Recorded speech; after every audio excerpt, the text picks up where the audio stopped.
Dictation लिखने के लिए रेडी हो जाइए। डिक्टेशन मन में बिल्कुल भी नहीं दोहराना है, सुनना है और सीधा लिखना है। Ready start.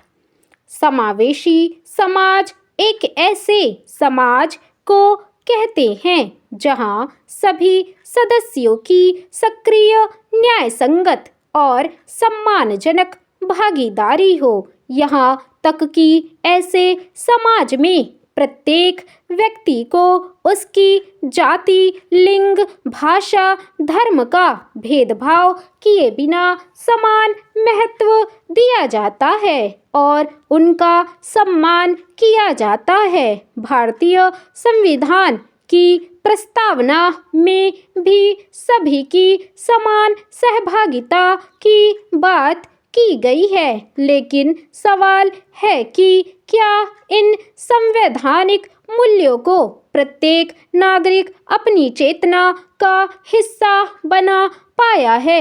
अगर हाँ, तो फिर लैंगिक भेदभाव की चर्चा करना बेमानी हो जाता है। अगर नहीं, तो फिर समावेशी समाज की स्थापना कल्पना मात्र रह जाती है।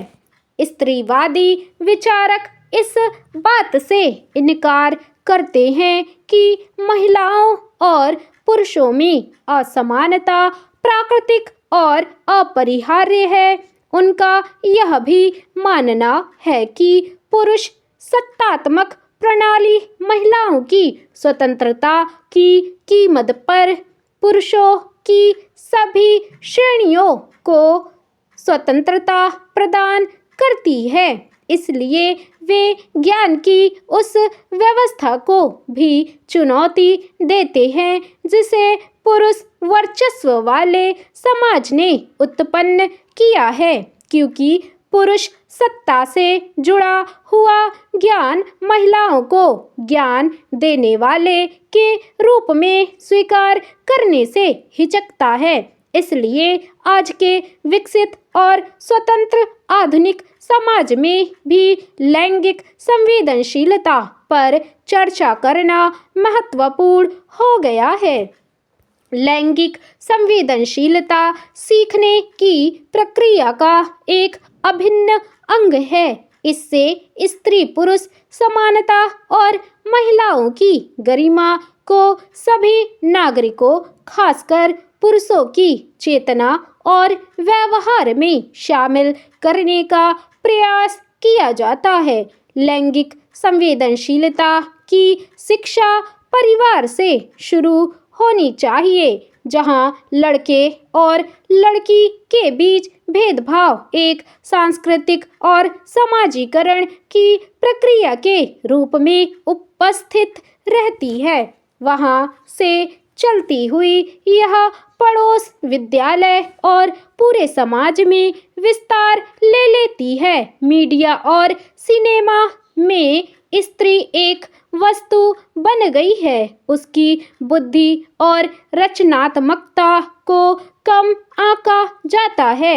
उसके व्यक्तित्व को शरीर, रूप, रंग और सुंदरता के आधार पर मूल्यांकित किया जाता है। अगर लैंगिक संवेदनशीलता को समाज के प्रत्येक नागरिक की चेतना का हिस्सा बनाना है, तो परिवार, स्कूल, मीडिया, धर्म और राजनीति जैसी संस्थाओं द्वारा किए जाने वाले समाजीकरण में समावेशी समाज या कहें कि संवैधानिक मूल्यों को सिखाना होगा।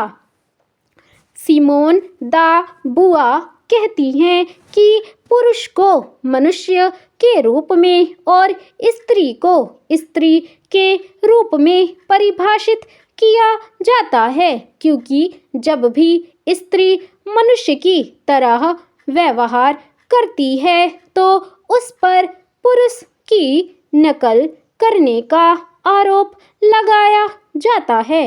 इसलिए ज़रूरत इस बात की है कि स्त्री को पहले मनुष्य के रूप में स्वीकार करना शुरू किया जाए। जब हम वैश्विक लैंगिक अंतर सूचकांक की बात करते हैं तो महिलाओं के संबंध में आर्थिक भागीदारी, शैक्षिक उपलब्धि, स्वास्थ्य और जीवन यापन तथा राजनीतिक सशक्तिकरण के पहलुओं की जांच करते हैं।